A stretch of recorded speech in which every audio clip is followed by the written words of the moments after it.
I don't believe that balance exists. I believe it's wholeness. I'm whole to begin with, but I have work to do. Wholeness to me is being able to be your own bridge to your heart, through your heart. Dr. Don St. John's childhood wounds have been the catalyst for his career as a psychotherapist. He is trained in somatic experiencing and has written a book where he calls healing an adventure of a lifetime. He is on a mission to find and teach what we as individuals and as a culture need to understand to move beyond survival and scarcity and embrace abundance and harmony. He calls this a new model for wholeness.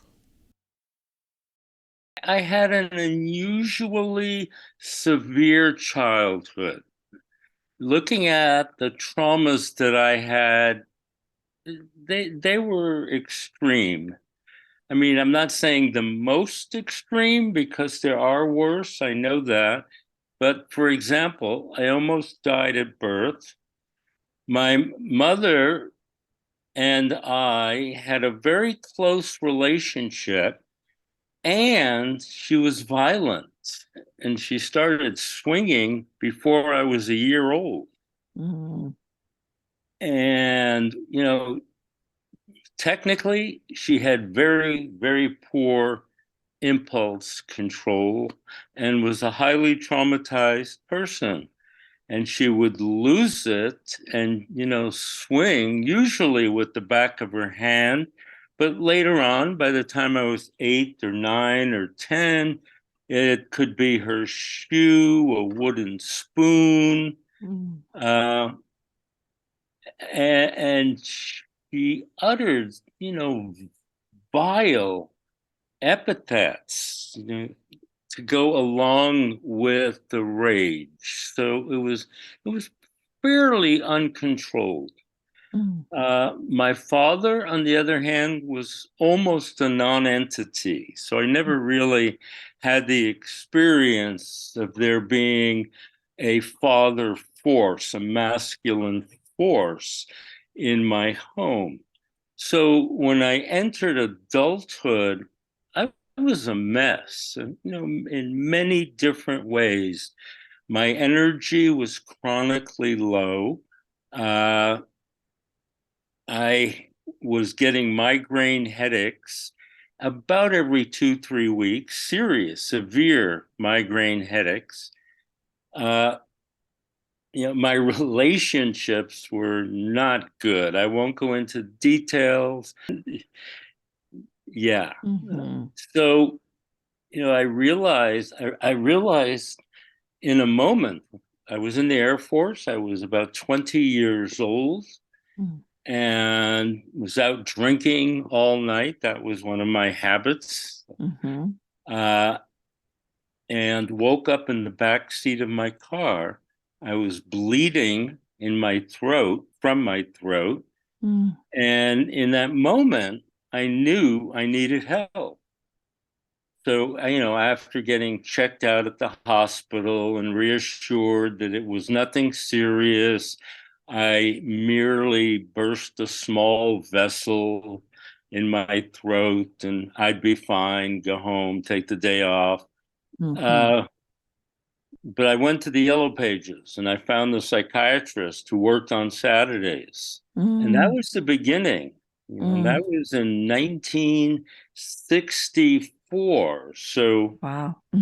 Well over 50 years ago. And I've been on that path ever since. And here's one of the things that I learned that I think maybe one of the most profound things I believe that I learned.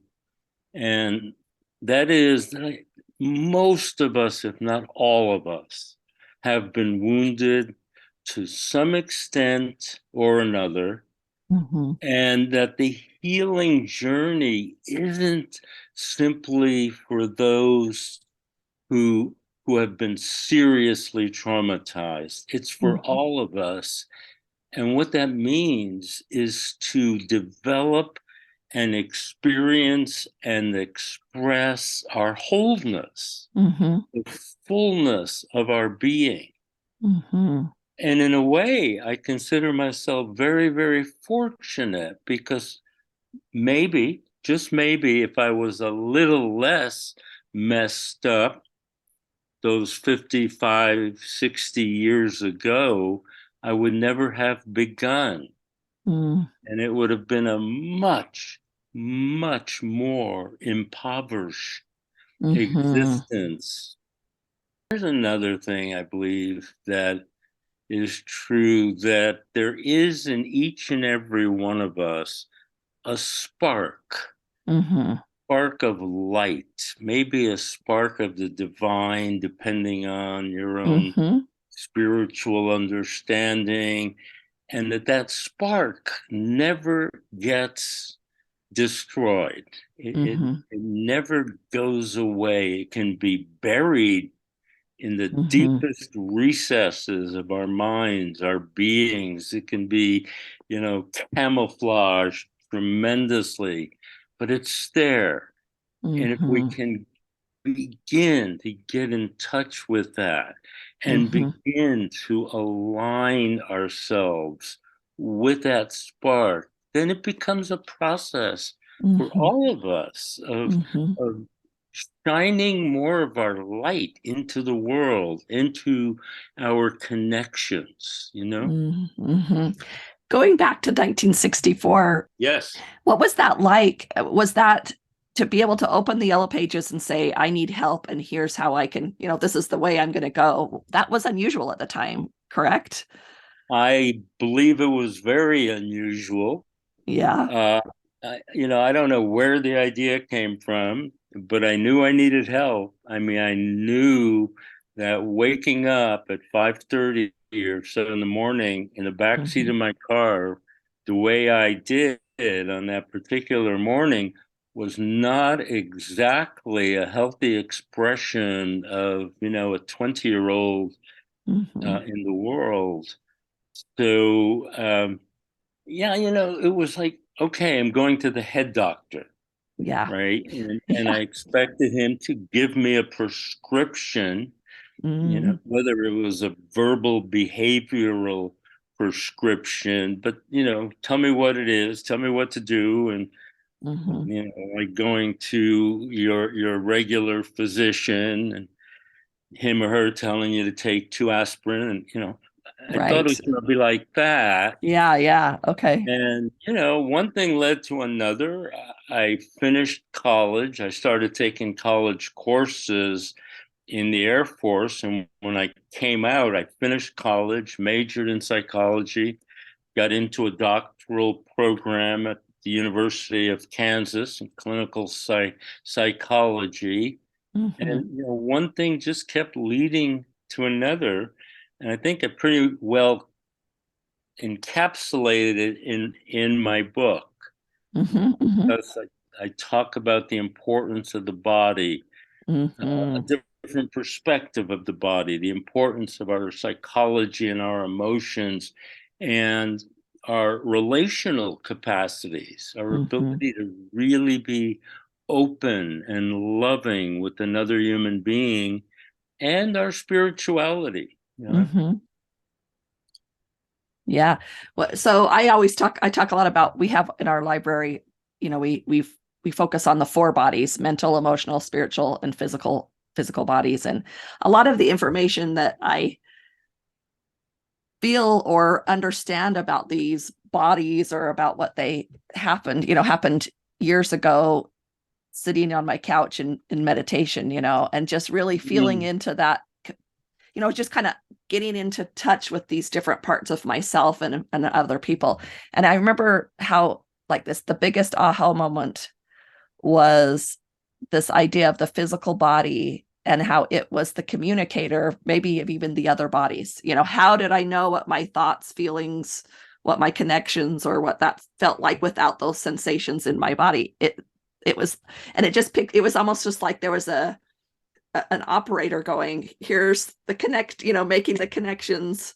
But I felt it in my body. That was the way that I I happened to understand everything else was through my body and how vital the body is, and how often I have tried to separate or I've judged, or I have wanted to, how I felt embarrassed about my body, or judged it needing to be a certain way. And yet that was like that's the way I experience everything I've experienced, is with this That's body. amazing. That's wonderful. I mean, I think that's so important.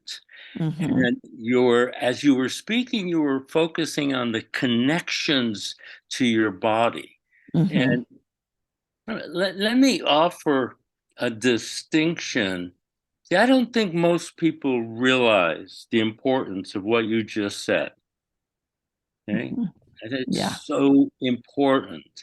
And one of the reasons I don't think people realize it, see, the body, take the word, the body, it's a third person word. It's a thing. Yeah.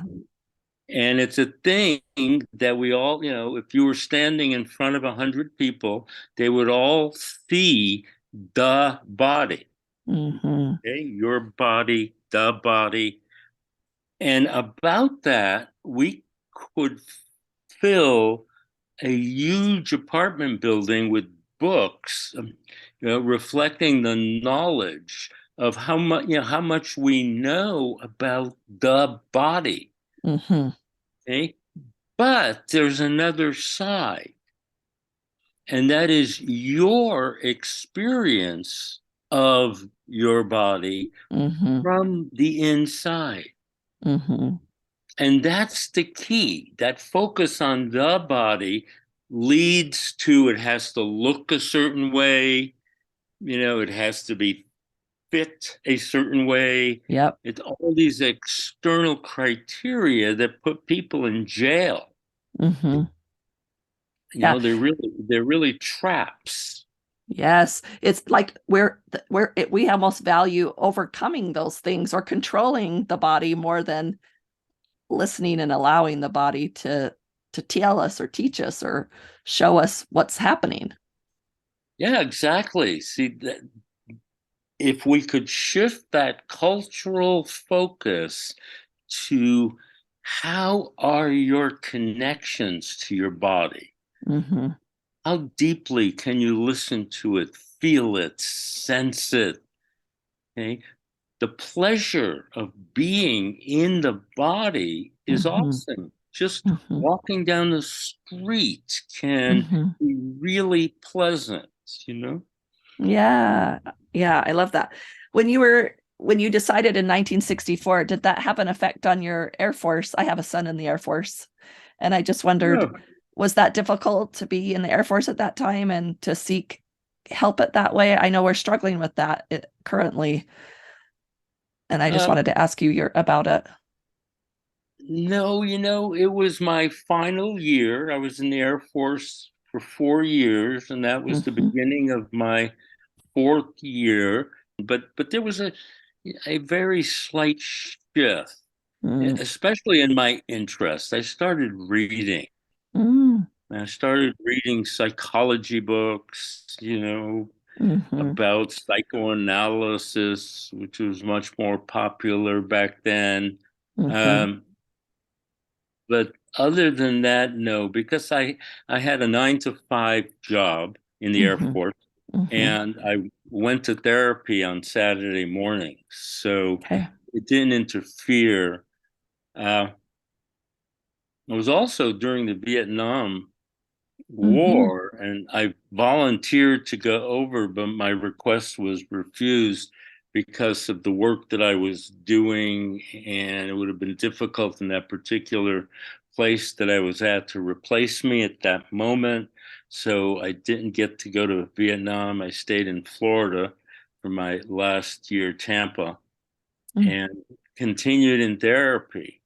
But Mm-hmm. a few years later, by 1970, I'd come to realize that talk therapy was just going to scratch the surface of someone who had been wounded, who had been traumatized to the depth, to the extent that I had. It had to be it had to be addressed at different levels, especially the body. Mm-hmm. Well, I appreciate you just being that example, because I know some of our armed forces, they, sometimes there's a stigma, so the fact that they can have an elder say, I did it, I noticed I need help and I went and got it. I think I was just grateful. I didn't know that was part of your story, but I wanted to pause it and just allow that example to kind of shine forth, because I think, like you say, we all need the journey. We all need it. We all do. Well, Michelle, I think that's why we're here. Yeah. That's why we're really here, is to take that journey. Because what's the alternative? Are we here to simply accumulate toys and pass them on to our progeny? Say, look how many toys I've been able to pass on to you. Right. And be emotionally starved for much of our lives, spiritually deprived. I mean, I think that's why we're here. I think you're right. And you bring up a point. One of the names of your chapters is Your Brain Requires Emotional Intimacy to Grow. You talk about that in your book. So I want you to talk a little bit about that. What does that mean? Or is that so true? It is. And it's very, very important in human development. There's a part of the brain, a part of the prefrontal cortex. And some authors refer to the anterior lateral prefrontal cortex, and others refer to the orbital frontal cortex. Let me simplify and say there's a part of the prefrontal cortex that has to develop in order for the human being to develop some of the following qualities: empathy, a good moral compass, self-regulation, self-reflection, the control of fear, self-soothing, okay? And maybe one or two others in there. And in order for that part of the brain to develop, the nutrition, the biochemical nutrition, is stimulated by attuned communication. That is, when a mother or caretaker father is holding a baby, they're looking into each other's eyes, and they're kind of doing this little dance of being together. Those types of interactions are providing the chemicals that the brain needs to grow in that area. Wow. This is all based on the work of a brilliant psychiatrist by the name of Dan Siegel. Yes. He's written numerous books. He considers the mind as a whole body, whole connection process, that it's not, traditionally the mind has been equated with the brain. Right. He's saying, it's the whole body and our connections. That what's my mind right now is being influenced by you, looking at me, talking to me, and vice versa.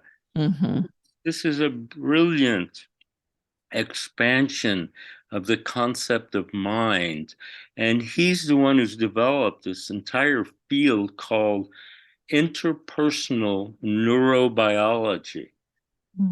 Or said another way, the effects of our relationship, our connections on our neurology, on our brain and nervous system. And so, but the good news here is because many of us did not receive an adequate dose of those connections in early childhood. The good news is that at any time in the lifespan, we can develop that part of the brain, that connections. I think that's one of the reasons psychotherapy works well when it does work well, is that the quality relationship helps to develop that aspect of the brain that allows us to develop compassion, develop more self-reflection, things like that. Those things that make us essentially human. Yeah. So it's almost like when you say that there was more to the talk therapy, and I know we go into the somatic things later, but also the talking was almost maybe secondary to the relationship happening with the therapist. Is that what is that the connections that need to be replayed? And how does that work? How do you fix that part of your brain or grow it?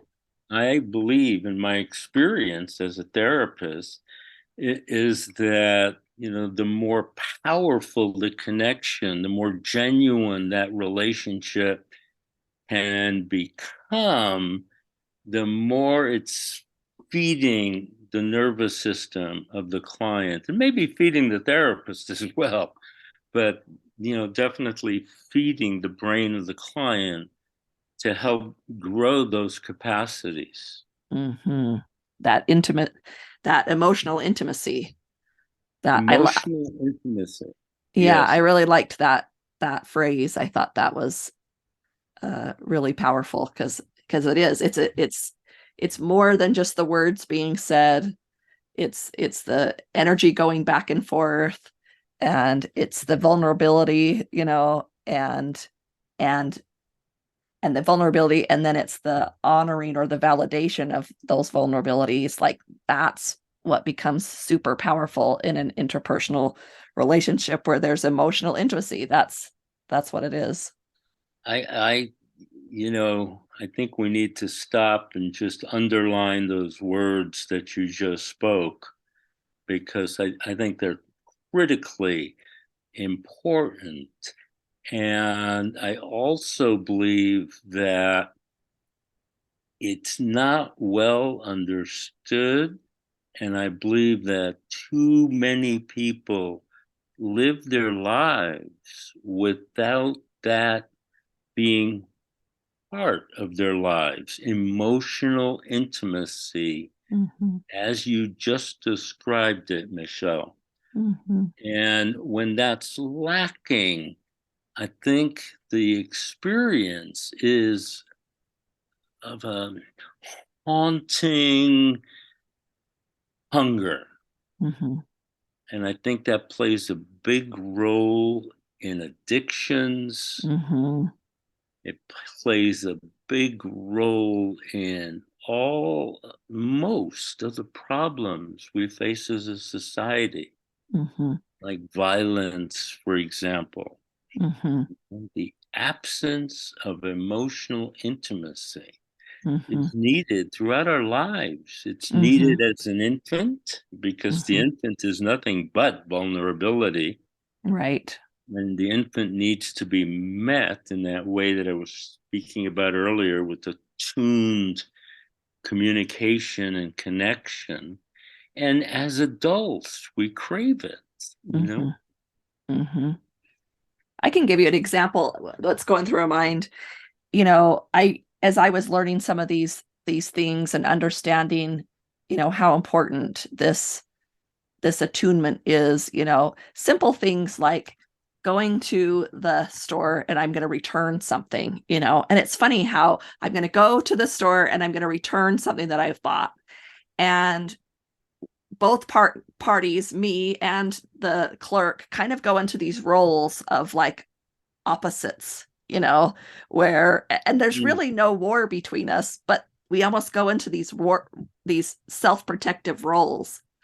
And when I learned about this kind of a thing, it's like And I could learn to say, oh, let me move into this, like I say, your word, emotional intimacy. And I can, because there is nothing to defend, but if I would go into that scene and I would say, I so appreciate you helping me with this, or how is your day going, or something like that, that I could create this vulnerability and validation between us. It's almost like this whole situation just shifts and becomes so different in just a blink of an eye. Doesn't it? Yeah, in the blink of an eye.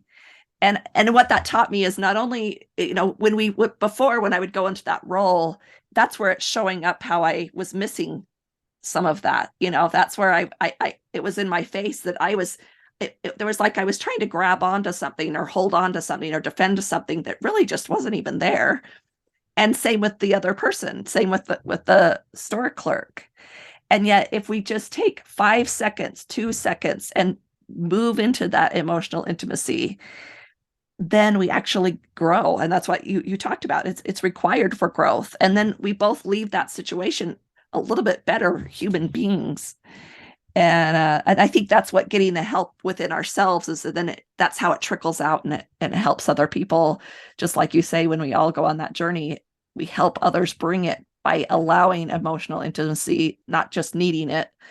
And we get it as we receive it, or as we give it, we get it as well. And it takes a brave moment, maybe the first time, which just is a representative of the hurts we've had, of the pain we've had, or the things that we're craving. We want it to come to us, but as we give it, we receive it. I couldn't have said it any better, Michelle.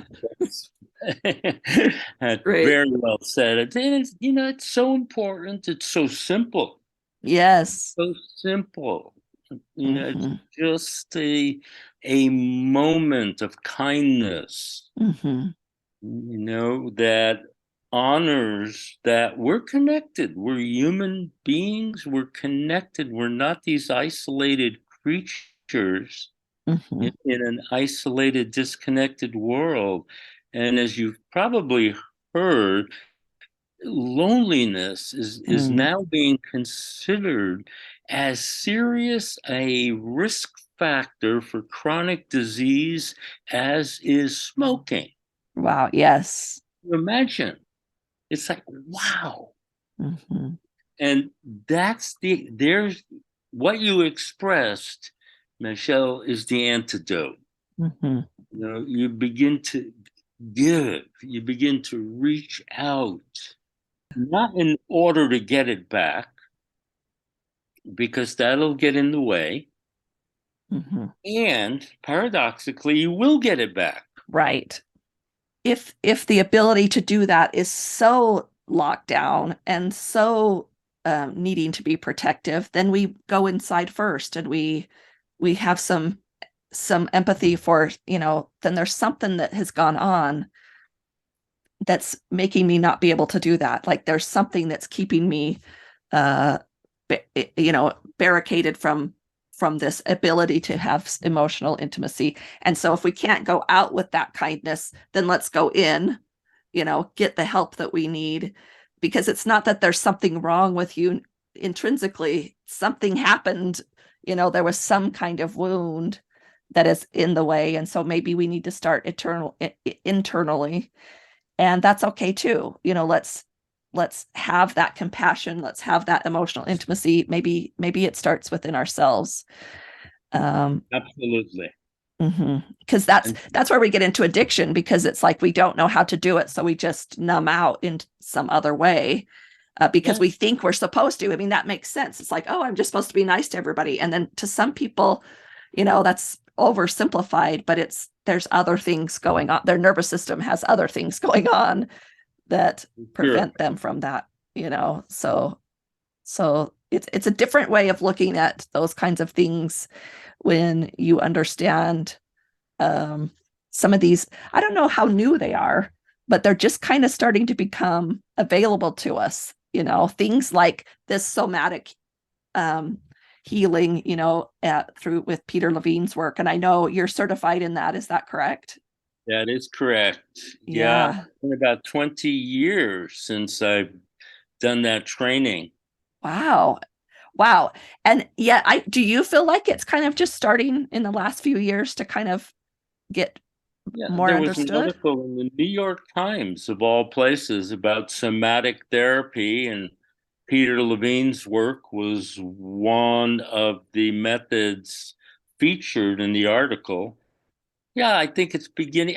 I think the essence of it is we're beginning as a country, as a society, to realize that we have to address the body as well, that these emotional wounds are not just in our minds, our psyches, even our nervous system. It's becoming more and more recognized that our nervous system is clearly impacted and compromised as a result of traumatic experiences. Mm-hmm. But the next step is the realization that it's the whole body. Mm-hmm. Yes. Yeah. So with somebody that's not familiar with that somatic work, how would you describe that?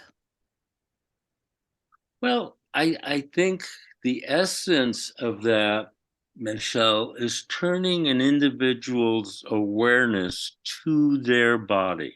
Mm-hmm. And unfortunately, the more traumatized the person has been, the harder that is. Mm-hmm. Mm-hmm. If a person's had minimal trauma, minimal, and as we said earlier, just about all of us have had some. Mm-hmm. I'll give you an example in a moment, but first, to answer your question, it's turning a person's awareness to their somatic reality, Mm-hmm. not just what they think. Yes. Okay? And often when you ask somebody, for example, how are you feeling right now? They'll tell you a story about the day. Right. And that's their answer to how you're feeling right now. Oh, I had some good things happen this morning at the office. So that really made for a good day, without any sense that they can turn their attention Mm-hmm. to, for example, their heart, Mm-hmm. their abdomen, their pelvis, their face. Our face conveys so much feeling, Mm-hmm. which is why I'm utterly opposed to Botox and the Oh. freezing of the facial muscles, because, especially for mothers, especially Yeah. for parents of Mm-hmm. small children, because, so much information, so much communication comes across in facial expression. Mm-hmm. That's true. That's a language. It That's a is. language. It Mm-hmm. is. And Yeah. it's a universal language around doesn't matter what actual language you speak, those facial expressions cross those barriers of Yep. language. Exactly. Exactly. Mm. So I think that's the essence. We could go into more technical analysis of somatic therapies, but the main overall overarching objective is the restoration of connections to the whole bodily being. Mm-hmm. Yeah, one example, as you were explaining at the beginning about your mom, and I knew we were going to talk about somatic memory and that kind of thing later, but it'd be interesting, with her throwing or her movement of her arm and being highly traumatized, if that actual somatic way of moving was part of her trauma. And in somatic, sometimes, like you say, your body's telling you what's going on, is what I heard you say a little bit ago. And so there's a really interesting video that Peter Levine does with a soldier who has developed a tic after being in in an explosion, and how just, when he describes it, that facial expression that he's having, that movement of his body is actually the movement that he had in the time of the trauma. It was that stop and kind of react to an explosion, and how just moving into that and recognizing and pointing out that how that was part of his trauma. Did it start in your eyes? You just start to see it. I'll have to put a link to that video in the notes, because it's just amazing to see. Then you can start to look at ourselves and say, what are some of my movements? What is the connection that they have, like you say, to either a thought, an idea, an experience? Yeah, Maybe. I'll give you an example Right. from my own body. When I was in my 20s and before I began experiencing structural integration / Rolfing / Heller work, those methods of approaching the body, working with the body, my shoulders hugged my ears, something like this. That's where they lived. And, Wow. and obviously that was an expression of protecting against the blow coming my way. So over time, and this is what happens, and this is also something that's not generally known that ought to be, our body structures in a particular way to correspond with our feelings, experiences, personality. Okay, we hold our bodies in a certain way, and then over time, we can't change it. We need an intervention. We need education to make those changes. So, for example, let's say you're a casting director on a movie, and you need to find two people. One is decisive, assertive, a take charge individual. Okay? Picture that person in your mind's eye. And now you need another actor. And this person is self-effacing, timid, lacks confidence. Okay? You got those two images. Yeah.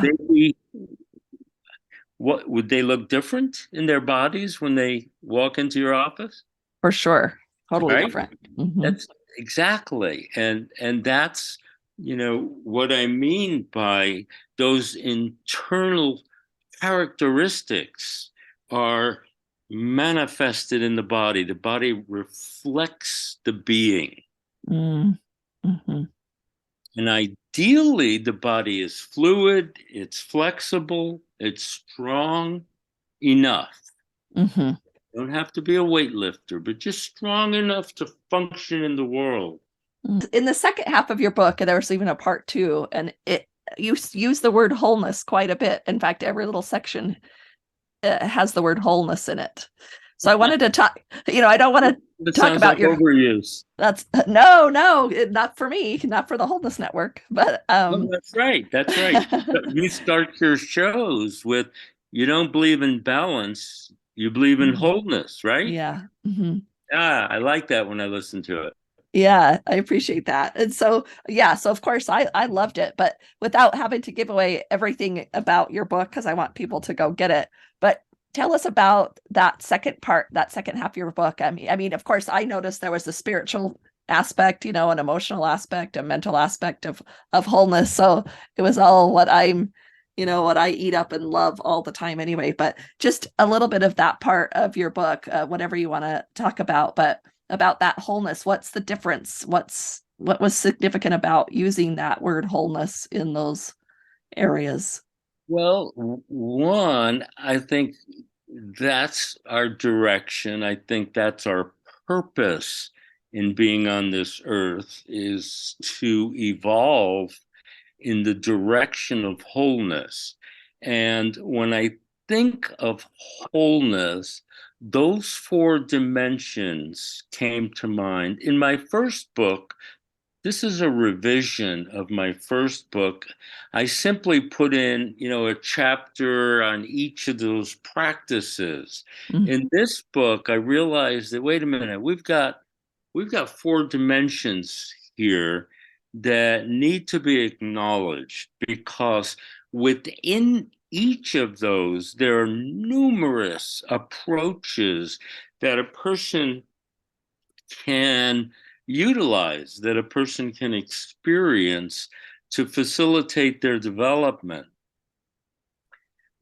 But the four that came to my mind are the body, and again, the two aspects, the objective, the body, and the experiencing body, which has been called, but the man who brought that word into the culture was a philosopher originally named Thomas Hanna.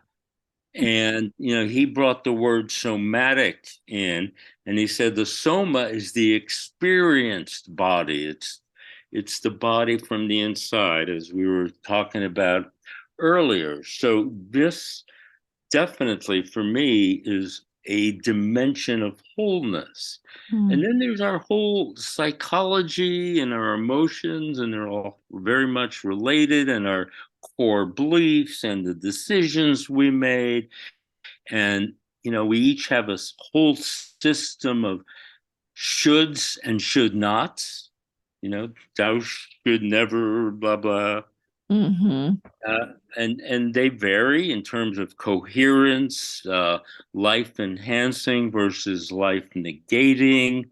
But we need to pay attention, to our psychology if we're going to know ourselves, right? And I separated the relational because I think it warrants a whole category in and of itself, because often, even in therapy, we don't get enough education on how to be in relationship. So that came clear to me. And fourth was spirituality. And when I went to spirituality, I don't know if you want to talk about this on your show or not, but I went to substances. Yep. It's coming up. It's helping a lot of people these days. Those it is. And it plant medicine. Yeah, plant medicine for sure. Yeah. And let me, quickly say that I don't particularly advocate youngsters playing around with it as recreation, because, they're very powerful. Right. Same with many of our pain relievers, same with many of even our cough medicines. We wouldn't want to just use it for fun and excitement. We want to use it for the purposes that it's made. But what was that like for you? How was that? When was that? And what did that open up for you? Back in graduate school, I was offered an opportunity to smoke marijuana. Okay. And up until that point, I had believed that was, 2 puffs away from heroin and living on the streets and being a criminal and a bum, and and when I smoked it the first few times and started feeling my body, remember, I was highly traumatized. So I had very little connection to my body, very, very little. And with marijuana, I could feel it. So it was like, whoa. And the other thing that happened is I felt a human connection. And that sounds rather strange, but it was profound because I hadn't. It was, I was too imploded. And so those two experiences, said to me, boy, they lied to me about this. This is pretty awesome. And over time, I think I I did too much. I probably, if I could replay it, would have done a lot less, but it was important. And when I tried psilocybin, that made a profound difference in my sense of somehow being connected to all of life. Somehow I was part of this web of life, this network of connections that just opened possibilities. It's something that we need to have more conversations about, because there's obviously people that have, their life has been, they would say, miraculously changed with plant medicine. So it's something that we're going to wrestle with as we move forward. There's a lot of scientific evidence coming out with that, and there's a lot of misunderstandings about when it was classified as the classification of drugs. So it's an interesting conversation that needs to happen. We need to figure out and wrestle with how we're going to think about that differently, because there's enough people that have said it has helped them tremendously. And what do we say? No, I can't tell you, no, it didn't. Your life experience is saying something, and so it's my responsibility to honor that, that understanding, that experience that you have, your life experience is something that I can look at and honor. Maybe if I don't understand it, but at least I could say that I can respect the fact that you've had that experience. And so that's why it needs more conversation, because if I haven't had that, I don't know if I'm the best person to have an opinion about that. If I've never experienced it, I don't know if I'm the best person to I'm appreciating your perspective, though. You're recognizing how many people have asserted strongly that it's been beneficial in their lives, that it's made them, better husbands and wives and parents and friends, and that it's been important in their journey and their healing process. And again, it's not something that I suggest people play with casually as recreation. And right. Well, the what we talked about before, the real antidote, the real thing that we hope for is that there is that emotional attunement as a child, that everything is this childhood gets all that they need, and then they might not need to have this kind of experience, but until we can move all of society over to this, to this dynamic shift of understanding what the human brain and nervous system needs in order to develop true healthfully, right, through body, mind, spirit, soul.